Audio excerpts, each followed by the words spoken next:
नमो भगवते वासुदेवाय। राधे राधे, हरे कृष्णा। स्वागत है आपका हमारे चैनल त्योहार गाइड पर।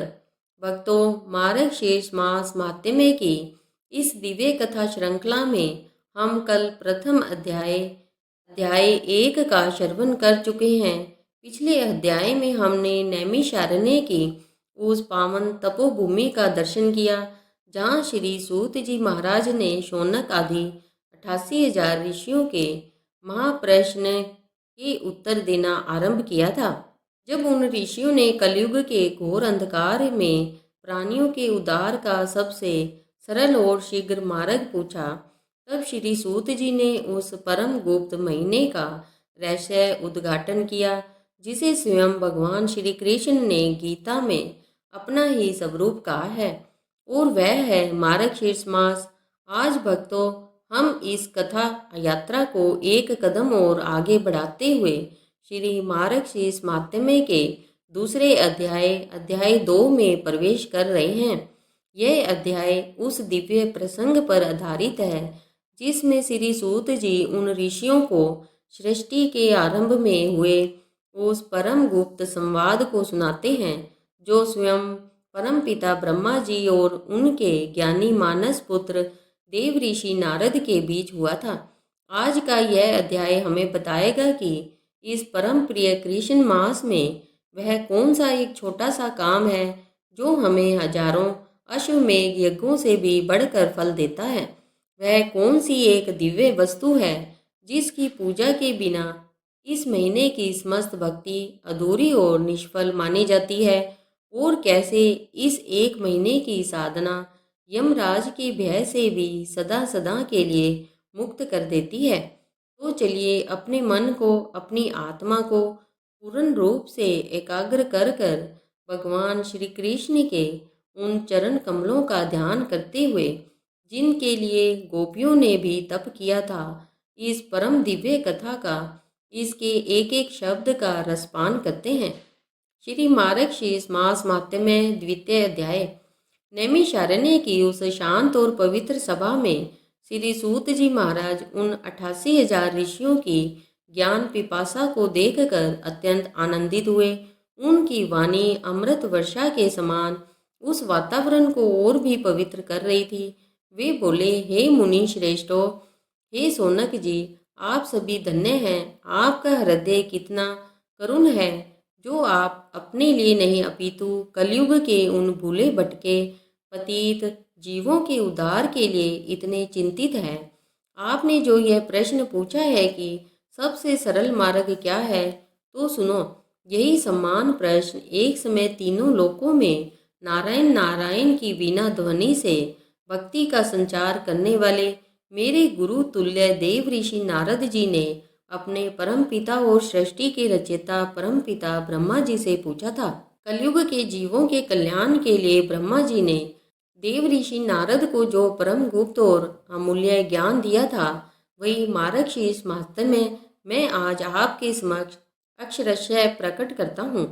आप सब अपने कानों को ही नहीं बल्कि अपने हृदय और अपनी आत्मा को भी पवित्र कर कर इस दिव्य संवाद को श्रवण करें।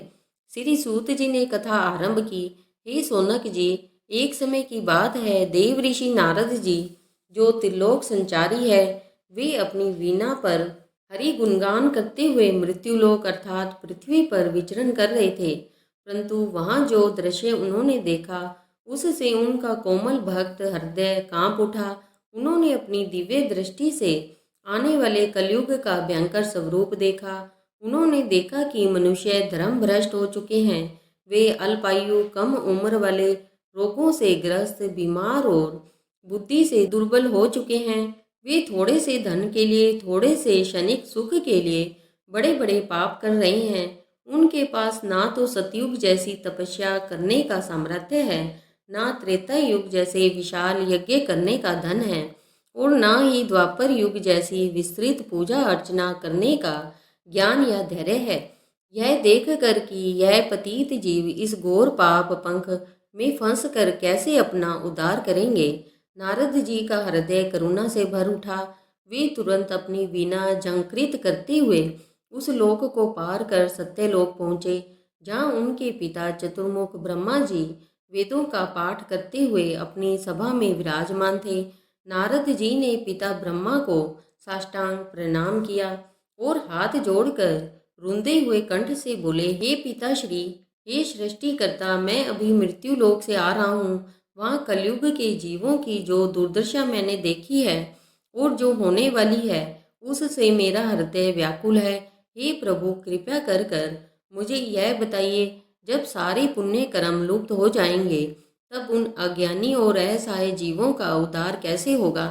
हे पितामह, आप मुझे कोई ऐसा सरल से सरल मार्ग बताइए, ऐसा छोटे से छोटा व्रत बताइए जिसे करने मात्र से ही कलयुग के उन महापातकी जीवों का भी उद्धार हो जाए और उन्हें बिना किसी विघ्न के भगवान श्री कृष्ण का परम धाम गोलोक प्राप्त हो जाए।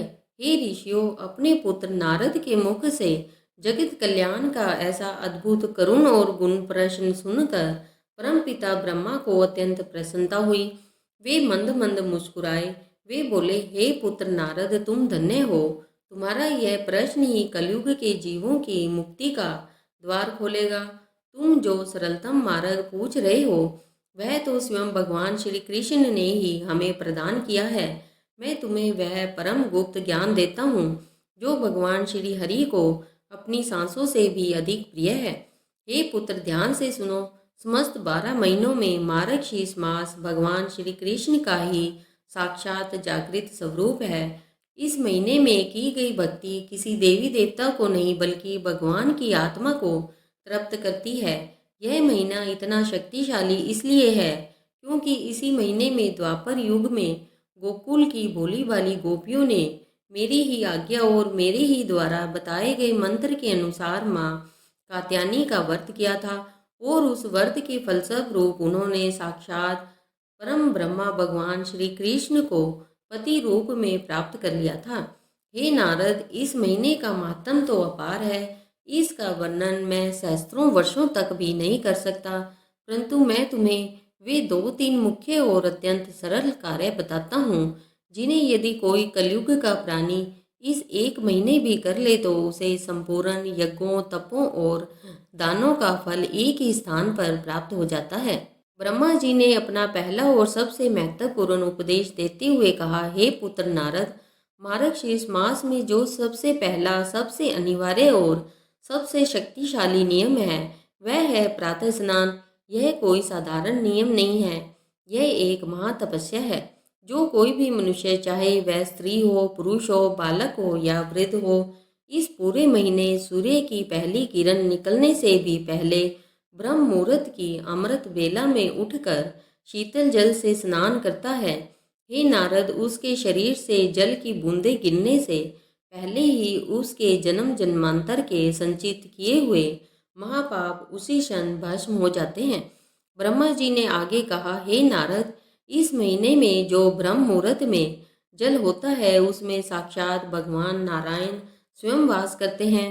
उस जल में साक्षात गंगा, यमुना, गोदावरी, सरस्वती, नर्मदा, सिंधु, कावेरी, इन 7 पवित्र नदियों की समस्त तीर्थ शक्तियाँ समा जाती है। यदि कोई किसी पवित्र नदी, सरोवर या तीर्थ में जाकर स्नान करे तब तो उसकी महिमा का वर्णन मैं ब्रह्मा भी नहीं कर सकता। परंतु यदि कोई कलयुग का प्राणी निर्धन है, रोगी है या तीर्थ तक जाने में असमर्थ है तो भी उसे निराश होने की आवश्यकता नहीं है। वह अपने घर पर ही अपने स्नान के जल में हाथ रखकर इन पवित्र नदियों का आह्वान करे और यह भाव करे कि वह तीर्थ जल में स्नान कर रहा है, तो उसे भी मेरी कृपा से वही संपूर्ण तीर्थ स्नान का पुण्य प्राप्त हो जाता है। यह एक महीने का प्रातः स्नान हजारों अश्वमेघ यज्ञों और करोड़ों गोदान से भी बढ़कर फल देने वाला है। यह स्नान केवल बाहर के शरीर को नहीं बल्कि मनुष्य के मन, बुद्धि, चित्त और आत्मा को भी शुद्ध कर कर उसे देवत्व के योग्य बना देता है। ब्रह्मा जी ने देव ऋषि नारद को दूसरा और इस अध्याय का सबसे महत्वपूर्ण रहस्य बताते हुए कहा, हे पुत्र, प्रातः स्नान से देह शुद्ध होती है, परंतु अब वह गुप्त नियम सुनो जो भगवान कृष्ण को तत्काल उसी क्षण प्रसन्न कर देता है। वह है शंख पूजा। हे नारद, यह बात गांठ बांध लो कि मार्गशीर्ष मास में भगवान श्री हरि विष्णु या कृष्ण की पूजा बिना शंख के कभी भी भूल कर भी नहीं करनी चाहिए। जिस घर में इस महीने भगवान के सम्मुख शंख ध्वनि अर्थात शंखनाद नहीं होती, उस घर में दरिद्रता, दुर्भाग्य और नकारात्मक शक्तियों का वास होने लगता है। और जिस घर में प्रतिदिन भगवान श्री कृष्ण को शंख में भरी जल से स्नान अर्थात अभिषेक कराया जाता है, हे नारद, उस घर में साक्षात माँ लक्ष्मी भगवान विष्णु के साथ स्थायी रूप से नित्य निवास करने लगती है। ब्रह्मा जी ने इसकी विधि और फल बताते हुए कहा, हे नारद, जो कोई भी भाग्यशाली मनुष्य इस मार्गशीर्ष मास में प्रतिदिन एक दक्षिणावर्ती या वामावर्ती शंख में शुद्ध जल या यदि सामर्थ्य हो तो गंगा जल और थोड़ा गाय का दूध मिलाकर भरता है और उस दिव्य शंख जल से भगवान विष्णु के शालिग्राम स्वरूप को या भगवान कृष्ण के लड्डू गोपाल स्वरूप को या उनकी मूर्ति को श्री सूक्त या पुरुष सूक्त का पाठ करते हुए या केवल ओम नमो भगवते वासुदेवाय का जाप करते हुए अभिषेक अर्थात स्नान कराता है, तो सुनो, उस शंख से निकली जल की एक एक बूंद जो भगवान की श्री विग्रह पर पड़ती है, वो उस भक्त के इस जन्म के ही नहीं बल्कि उसके करोड़ों जन्मों के पापों को भी धो डालती है। उस मनुष्य को फिर कभी स्वप्न में भी यमराज के दूतों का भय नहीं सताता। वह इस लोक में अकूत धन संपत्ति, ऐश्वर्य, मान सम्मान और निरोगी काया को भोगता है। और मृत्यु के पश्चात, हे नारद, वो मेरे यानी ब्रह्मा जी के ब्रह्मलोक और भगवान शिव के कैलाश लोक को भी अपनी भक्ति के तेज से लांघता हुआ सीधे भगवान श्री कृष्ण के गोलोक धाम या भगवान विष्णु के परम धाम बैकुंठ को प्राप्त होता है, जहाँ से उसका पुनः पतन इस मृत्यु लोक में कभी नहीं होता। नारद जी ने आश्चर्य से पूछा, हे पिताश्री, यह तो अद्भुत है, परंतु इस एक शंख में ऐसी कौन सी दिव्य शक्ति है? यह एक समुद्री जीव का अस्थि पंजर मात्र ही तो है, फिर इसके जल से स्नान कराने मात्र से ही स्वयं भगवान श्री हरि इतने प्रसन्न क्यों हो जाते हैं? तब ब्रह्मा जी ने शंख का वह परम दिव्य महात्म्य समझाते हुए कहा, हे पुत्र, तुम जिसे साधारण अस्थि पंजर समझ रहे हो, वो शंख कोई साधारण वस्तु नहीं है।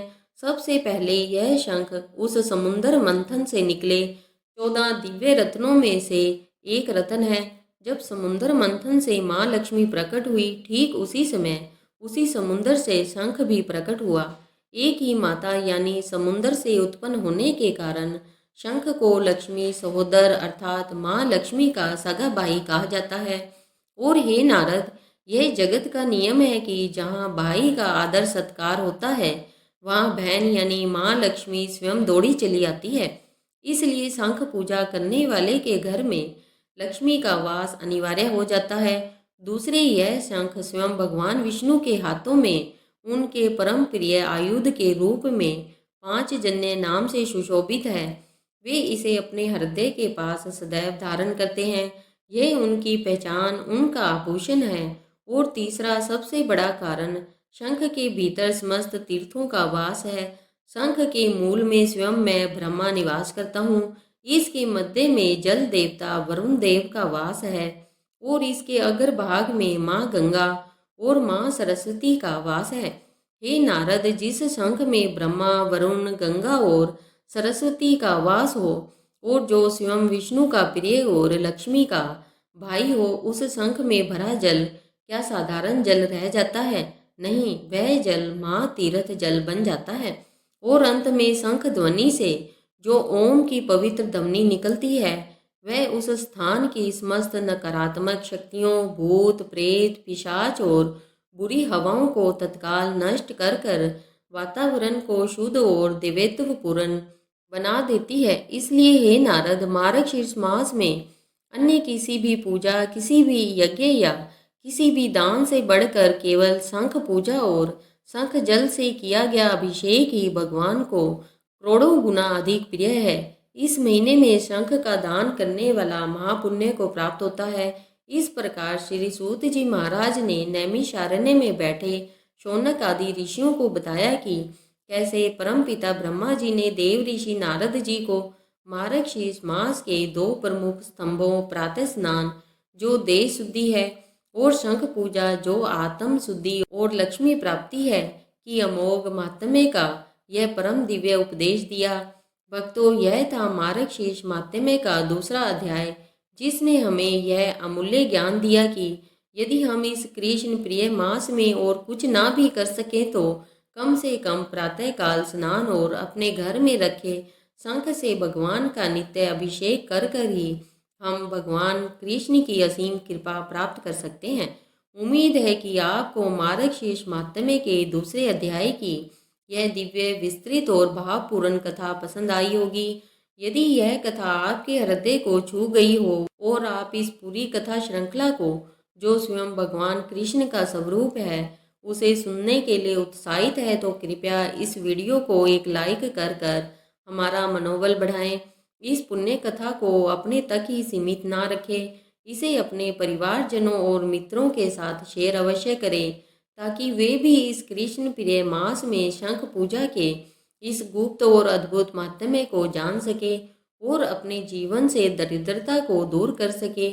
और यदि आप हमारे चैनल त्योहार गाइड पर नए हैं या अभी तक हमारे चैनल से नहीं जुड़े हैं, तो भविष्य में आने वाले सभी अध्यायों, एकादशी कथाओं और व्रतों की जानकारी के लिए चैनल को सब्सक्राइब करना बिल्कुल ना भूलें। कमेंट बॉक्स में जय श्री कृष्ण या राधे राधे, जय श्री शंखदेव लिखना ना भूलें। भगवान श्री कृष्ण की असीम कृपा और इस मार्गशीर्ष मास का संपूर्ण पुण्य फल आप सभी भक्तों को प्राप्त हो, इसी मंगल कामना के साथ अब हमें आज्ञा दीजिए। राधे राधे, हरे कृष्णा।